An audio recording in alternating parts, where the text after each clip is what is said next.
Bueno, cuando tengáis que elegir plaza, vais a tener que responder dos preguntas muy sencillas. La primera es ¿qué especialidad es la que quiero desarrollar el día de mañana? Y la segunda pregunta, muy importante, es ¿en qué centro? ¿En qué hospital, qué comunidad autónoma o en qué provincia?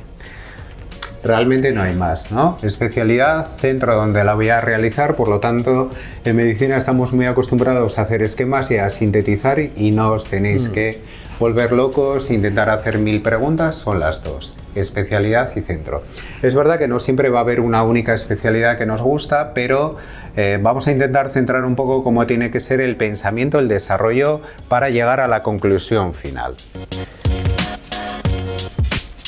En cuanto a la primera pregunta, especialidad. Bueno, sabéis todos, y esto no hace falta que insistamos mucho en ello, que tenemos realmente estos bloques, ¿no? Tenemos el bloque de especialidades médicas, el bloque de especialidades quirúrgicas, el bloque de laboratorio, y luego hay unos bloques que podríamos decir específicos que son muy difíciles de introducir dentro del área médica quirúrgica o laboratorio, que son el de imagen, pediatría y psiquiatría, que siempre son especialidades que solemos contemplar de una manera separada.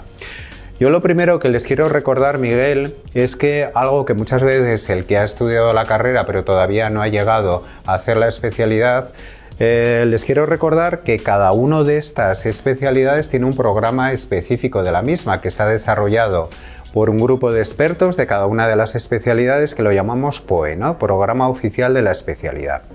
Y lógicamente estos programas están publicados en el Boletín Oficial del Estado, por lo tanto, cuando uno quiere conocer lo que va a desarrollar en un futuro, yo recomendaría algo que la gente habitualmente no hace, que es simplemente buscar en Google el POE oficial de la especialidad y ver realmente lo que tienes que aprender, cómo se va a desarrollar, las rotaciones que son obligatorias, si tiene que hacer guardias o no, que también aparece lógicamente.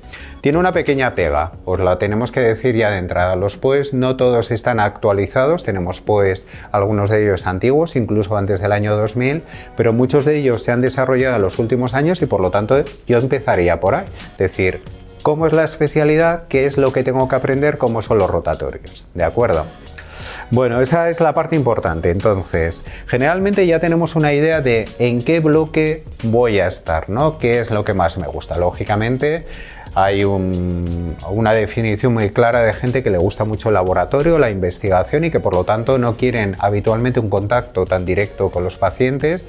Ese es un perfil de profesional que habitualmente suele estar bastante definido.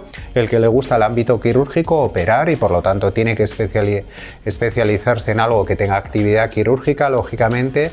Y el que no tiene un interés tan elevado en el ámbito quirúrgico, aunque recordemos que las especialidades médicas, algunas de ellas, tienen gran actividad de técnicas y que por lo tanto no podríamos hablar solo de especialidad médica sin ningún acto, podríamos decir, de estas características. El mejor ejemplo es el tuyo, ¿no? En cardiología. Bueno, yo efectivamente soy cardiólogo y la verdad es que tengo una especialidad muy bonita porque integramos la asistencia médica, integramos mucha tecnología, ¿no? Sobre todo en el laboratorio de imagen.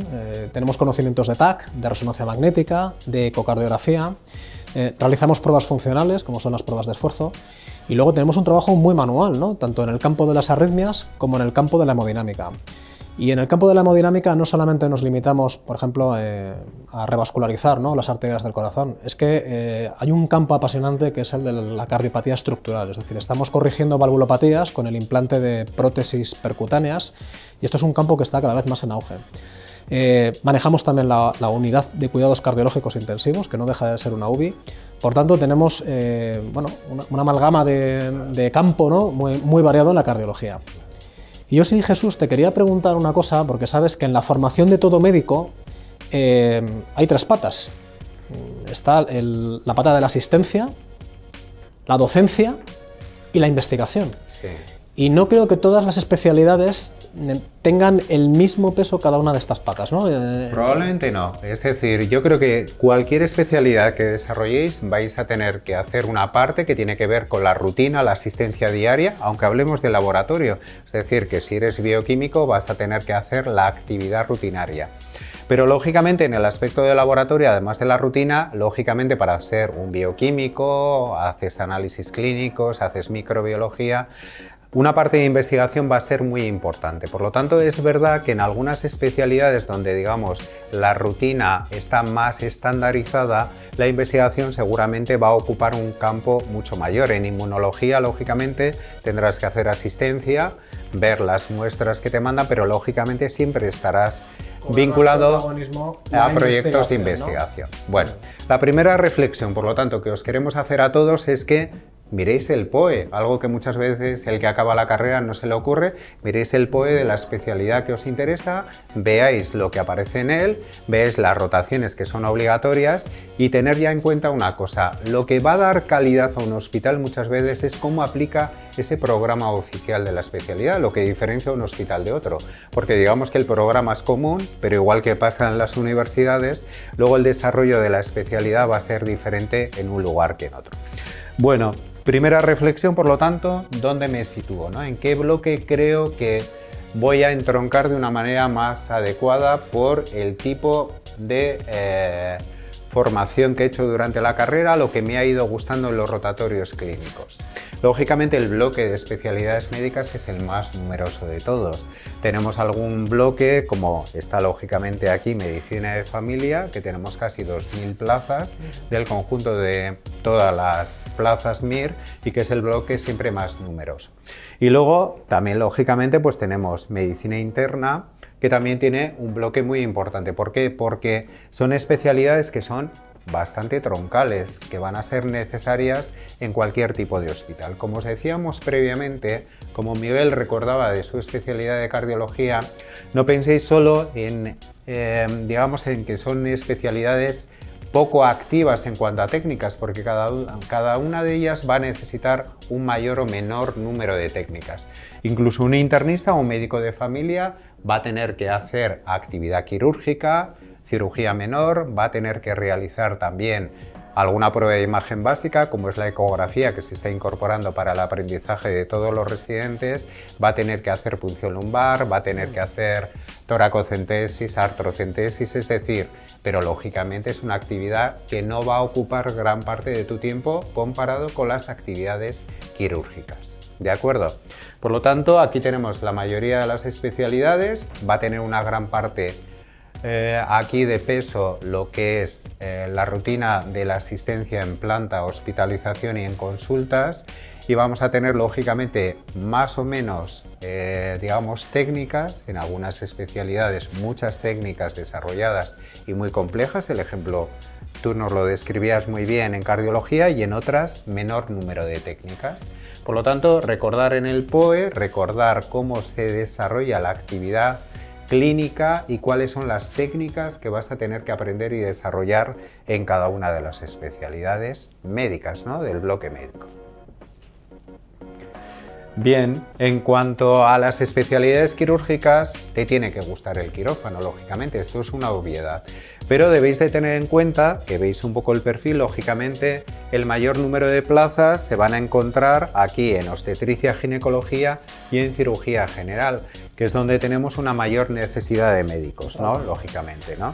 Tenemos un menor número en urología, pero bueno, estaría en tercer lugar el número de urólogos, y daros cuenta que aquí hay una serie de especialidades que tienen pocos MIR. ¿Por qué? Porque lógicamente no necesitamos cirujanos cardíacos en todos los hospitales, los necesitamos en centros que tengan unidades de cirugía cardíaca. Por lo tanto, aquí veis que el número de plazas es limitada, porque el número de especialistas a futuro que va a necesitar la sanidad pública y privada también es un número más limitado.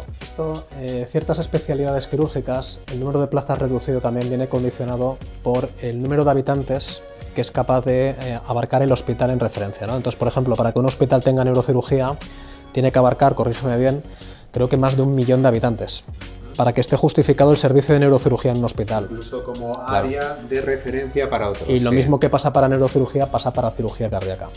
Yo te quería preguntar una duda, que a lo mejor también los futuros MIRES se están preguntando. Para hacer una especialidad quirúrgica, ¿hay que tener alguna habilidad? Bueno. O si una persona sueña con ser cirujano, ¿se le va a pedir algo más que tenga esa ambición? Yo lo que os comentaría respecto a esto es que genera habitualmente duda si yo voy a tener capacidad para hacer una intervención quirúrgica. Yo creo que la experiencia que tenemos en nuestro centro y en general lo que hemos podido ver en otros centros, en todos los años y en los últimos que ocupé la jefatura de estudios, te puedo decir que solo ha habido un caso de un residente que no se ha adaptado de manera adecuada a la actividad quirúrgica, de los miles que han ido pasando en el hospital, en nuestro hospital en los últimos años. Por lo tanto, es verdad que muchos de vosotros diréis, es que yo nunca he hecho una craniotomía, ¿seré capaz de hacerla? Sí. Otra cosa es que te guste. Si vas a hacer una especialidad quirúrgica, tienes que darte cuenta que 2 o 3 días en semana y que tus guardias van a tener gran parte del tiempo dedicado a la actividad quirúrgica, como no puede ser de otra manera. Por lo tanto, no tendría sentido que os metierais en este bloque quirúrgico si no te interesa esta parte o no te parece atractiva. Yo creo que hay gente que nos gusta más el área médica, que nos gusta más, digamos, la evaluación clínica del enfermo, hacer una serie de técnicas, pero que no nos atrae tanto el laboratorio o no nos atrae tanto el quirófano, como estamos hablando ahora. Yo creo que el mensaje es que al que le guste y sueñe con ser cirujano, que sin duda que la haga, que no se esté haciendo preguntas de si soy hábil con el trabajo manual o no. Es decir, yo creo que aquí el mensaje es, si realmente os gusta la cirugía, a por ello. Si tienes un sueño, consíguelo. Efectivamente. Es decir, ello, ¿no? La tranquilidad que os podemos transmitir es que nuestra experiencia ya son muchos años, no suele haber prácticamente ningún caso en el cual no te adaptes a la actividad quirúrgica, no aprendas a operar y no lo hagas bien. Luego habrá gente, igual que pasa en el área médica. Esto, como todas las técnicas, tiene una curva de aprendizaje. Una curva de aprendizaje. El que insiste y trabaja y pone empeño, pues al final acaba siendo un gran cirujano, ¿no? Pero como decimos, te tiene que gustar esto. Es decir, tienes que, y hay un perfil de clínicos que nos gusta más otro aspecto de la medicina, y yo creo que está muy claro el que le gusta la cirugía. Por lo tanto, si te gusta el bloque quirúrgico, esto es lo que vas a tener que hacer en gran parte de tu actividad profesional en los próximos años. Y dentro de los bloques, lógicamente el laboratorio lo que ocupa es gran parte de tu tiempo, prácticamente todo el tiempo, haciendo la rutina correspondiente y lógicamente también haciendo investigación, porque como decíamos, si solo hicieras la rutina, pues probablemente te sentirías poco desarrollado en la profesión, ¿no? Aquí tenemos el número de plazas, el mayor número están en anatomía patológica y están en microbiología y parasitología, especialidades muy interesantes, imprescindibles, como servicios básicos en el hospital y que tienen un perfil habitualmente de un profesional que no tiene tanto interés por estar con el enfermo directamente y trabajar más en el laboratorio, ¿no? En un entorno que es diferente y que debéis de saber cuál es ese entorno y si os interesa o no. Es decir, vais a estar dentro de despachos, dentro de ubicaciones donde lo que vas a desarrollar es la rutina clínica, muchos papeles, vais a pipetear mucho y ese es el entorno, ¿no? También hay muchos proyectos, como decimos, muy interesantes de investigación que se desarrollan dentro del laboratorio. Hay algunas especialidades médicas, como tú sabes, que también cuentan con parte de actividad en la parte básica, ¿no? En la parte básica y desarrollan, pero el que solo se va a dedicar a esto tiene que tener muy claro que este es su entorno de trabajo, que es un entorno que le resulta satisfactorio, que le gusta hacer la rutina asistencial y además hacer investigación y que la investigación básica, desde luego, es algo que en los próximos años va a ser imprescindible, lo es a día de hoy y cada vez lo va a ser más, por lo tanto hay un campo también muy interesante, pero para un perfil profesional que es el que estamos definiendo. ¿De acuerdo? Y luego nos quedarían esos bloques que siempre nos cuesta incluir dentro del área médica quirúrgica, servicios centrales. Tenemos la imagen, hoy en día, imprescindible dentro de la actividad nuestra. Tenemos medicina nuclear y radiodiagnóstico, que están un poco fusionadas ahora con el PECTAC, claro, ¿no? Son servicios centrales, ¿no? Que prestan ayuda pues, a todos los especialistas de un hospital, ¿no? Claro. Y luego, lógicamente, el que le gusta la pediatría va a trabajar con niños. Ojo, va a trabajar con niños sanos y con niños enfermos, ¿de acuerdo? Por lo tanto, eso también hay que darse cuenta que, sobre todo, si te dedicas a alguna parte de la pediatría, como puede ser la neonatología, críticos, tienes que tener un poco ese cuerpo de saber que no vas a tratar, que te gustan los niños, pero que vas a ver niños enfermos, ¿no? Jesús, y gravemente enfermos. A lo mejor hay gente que está interesada en hacer especialidades quirúrgicas, pero infantiles. ¿Cómo se accede, por ejemplo, a la cirugía urológica infantil, a la cirugía cardíaca infantil, a la cirugía general. Claro. ¿Se accede a través de la cirugía, de la especialidad de adultos, Claro. o accedes a través de pediatría? Pues mira, aquí no hay una respuesta única porque tenemos una especialidad que es cirugía pediátrica, que en principio abarca la parte de pediatría de una manera general, pero también es cierto que verás que muchos servicios de urología de adultos tienen a alguien dedicado fundamentalmente a la cirugía de niños. Por lo tanto, yo creo que hay el doble acceso. O coges cirugía pediátrica de entrada y te vas a dedicar, luego, o te dedicas a la cirugía general y luego pues operas más niños. Entonces, los profesionales que acaban trabajando en este ámbito, pues a veces llegan por los dos caminos.